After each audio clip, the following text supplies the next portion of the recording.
Hi VC. This is the 10th time I'm doing this because it erupts all the time. But hello and welcome to a new recent vinyl finds. I'm going to show vinyl records that I bought last couple of weeks.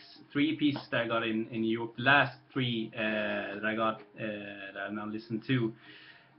First of all, I have one of these. I have it for 6 months, but I haven't shown it.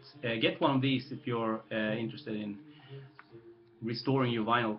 Caution hot surface. This is a heat gun, and it works perfectly. Just plug it in and give the sticker like a couple of seconds of that heat, and it will peel off easily.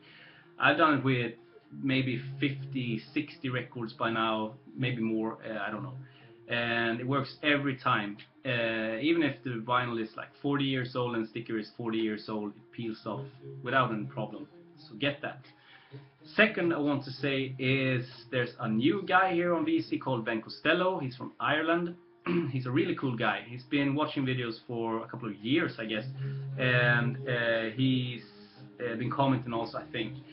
He started to make vinyl videos, and it's really interesting because he shows this kind of ordinary stuff in the beginning, like he did a Dylan collection kind of thing, and a Neil Young kind of thing, and a Hawkwind kind of thing, and now he has this series of showing obscure, like unknown artists or things that we don't talk about that often in the VC.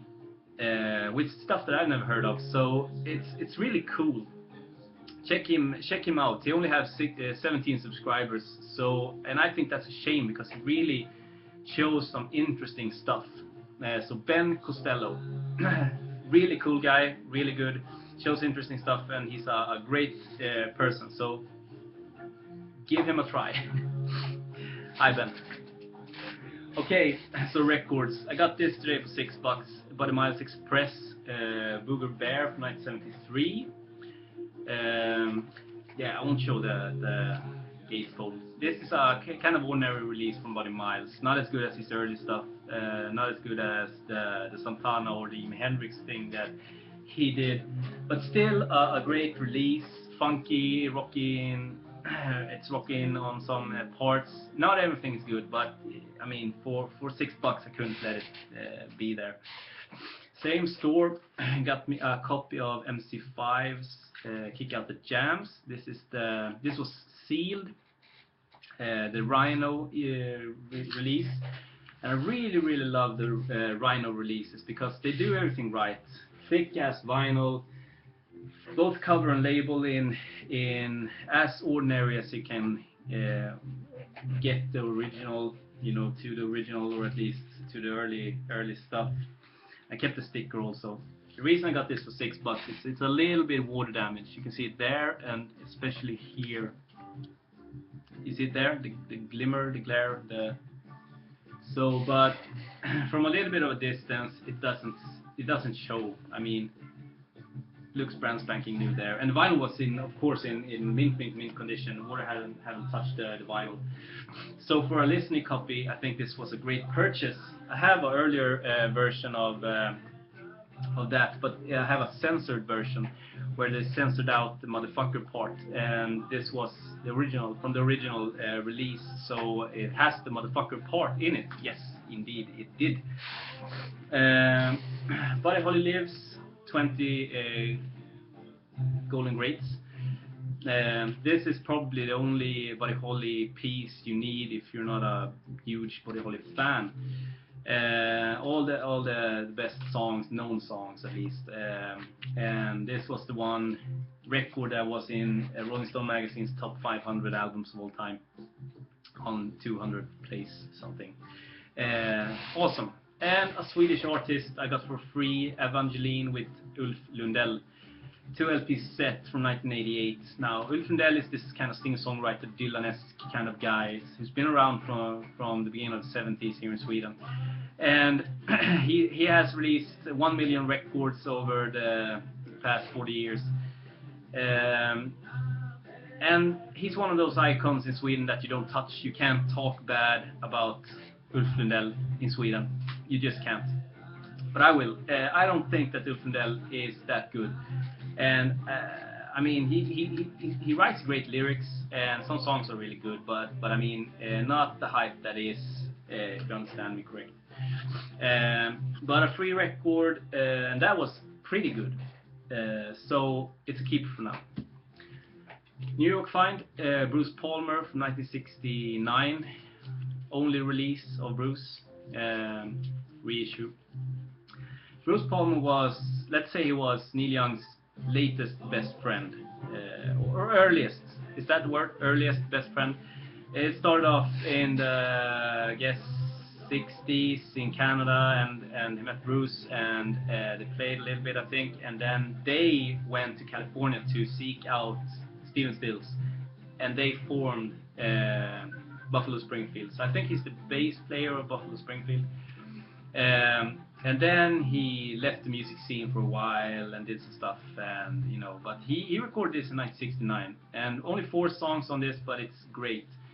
It's not a masterpiece, but it's still really, really interesting. Very obscure, kind of, let's say, folky, psych folk, maybe. I have a hard time categorizing this, but yeah, psych folk, a little bit of, like, you have guitar, organ, congas, drums, piano, violin, and oboe, flute on this. So maybe that will give you some sort of guideline for how it sounds. But this is the kind of stuff that I want to listen to listen to. Another vinyl release reissue I got in New York is Jackson C. Frank's only record also, and I don't find but I think it's like 1965, 60, yeah, 63, 65, somewhere along that line, when he released this, and then just disappeared. He's dead now, I think, and this is one of those like expensive ass originals that you never see, and you have to pay the same amount as a car or a small house for if you find it. And Four Men with Beards did a reissue of this. It's funny because I don't like Four Men with Beards issues. I'm okay. It's official. I don't like Four Men with Beards reissues because they do this custom label of their own label kind of thing. First of all. Second of all, it doesn't sound great on my retro turntable I have in the background, but it sounded okay on the equipment I have in my living room with the new Riga P1 and Harman Kardon new stereo system. But it's usually the other way around. It sounds better in here than in there, so I can play it there, but not here. And the music is fantastic. Jack C. Frank was this folk singer in, yeah, like the mid 60s maybe, somewhere along that line, and just fantastic songs. I mean, that's also one of those like records I want to find because it's damn near perfect. The music is just fantastic. Check it out. And a lot of people in the VC has shown that. I mean, Fred, Tony, I know, have shown it. Maybe Chris, so yeah. And the last one, and not a bad one to finish off the New York Finds with, is An Evening with Wildman Fisher. One that I've read about, but I never see. And I found it on fuck, I forgot the name of the store. In New York. 2 LP set from 1968 on Bizarre Records. So let's show you that. Like that, in very, very good shape. I mean, a little bit of ring wear, but 1968. This is a first press, US original first press of this. And what this is, Bizarre Records, this is a Frank Zappa production from 68, where it's so obscure that you can't even compare it to the Trout Mask Replica album, or nothing that Beefheart released, or nothing that Zappa released. This is much, much more obscure than that. And maybe that's why it's not known, because it's so obscure it's damn near impossible to listen to. What this guy was, he was a homeless person. living on Sunset Strip, I think, and was a street performer, and just yelled out lyrics on the street. And Zappa found him and started recording off the street, conversations with him, small snippets of songs, conversations with the people that watched his, from the street, watched and interacted with him, and he just yells and and there's some music on this too, but not much. It's just crazy, very obscure, very crazy, very out there. And I found this for 19 bucks, and I think that's a pretty nice find. Yeah, I think it's a pretty nice find. 2 months ago. So I got this for Christmas of my mom. My mom likes to give me one vinyl box set for Christmas, and she always lets me, buy it, and then she gives me money and she wraps it. That's the deal. So this year I got Persons Sound, and I'm super happy that I got this. That's the back side. The box set, the Persons Sound box set. And what Persons Sound is, it's obscure psych prog group from 1968 in Sweden. That kind of the early prog bands in Sweden, the pioneers of Swedish prog, and they were led by a guy called Bo Anders Persson. 3 record set. Every record comes with inner sleeve with text, biograph kind of thing, with bios of all the artists written by themselves actually. And there is Thomas Meragart's awesome photo of him there. 1968, I mean, this is in the early period of Swedish psychedelic music, and it says here that they played a lot on the Golden Circle in Stockholm. They were a Stockholm-based band, and along with like Baby Grandmothers, and this is like Baby Grandmothers was a band long before Kebnekaise, and they played not with but in the same places for the same crowd as Hansson and Karlsson and stuff like that.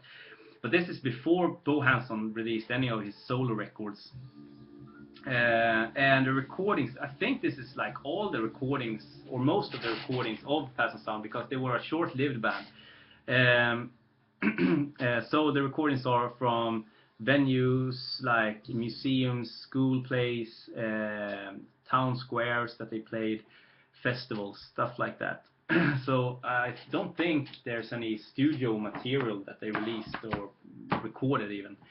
It comes with a sticker, says 1,000 copies only. Later Persons Sound became Harvest, and then they became International Harvest, and then they became Träd, Gräs och Stenar. And especially International Harvester with their record Godnatt Rosmarie, I think it's called, and Träd, Gräs och Stenar with their 3 records, there was more known, but it all started with Persons Sound. So I mean, awesome box set from Subliminal Sounds that releases all the Dungen material, and they have also made all the Gump reissues, the Kattvals with Kvartetten som Strängde and stuff like that. So it's gonna be interesting to see what they release next. And Mike Bostonian Reggie got that a year ago or something like that, so I was super jealous but never bought it back then. So yeah.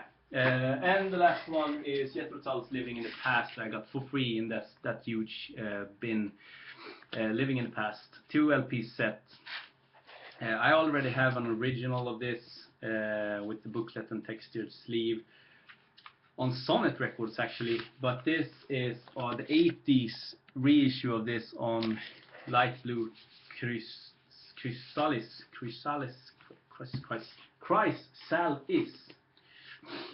So sounds great.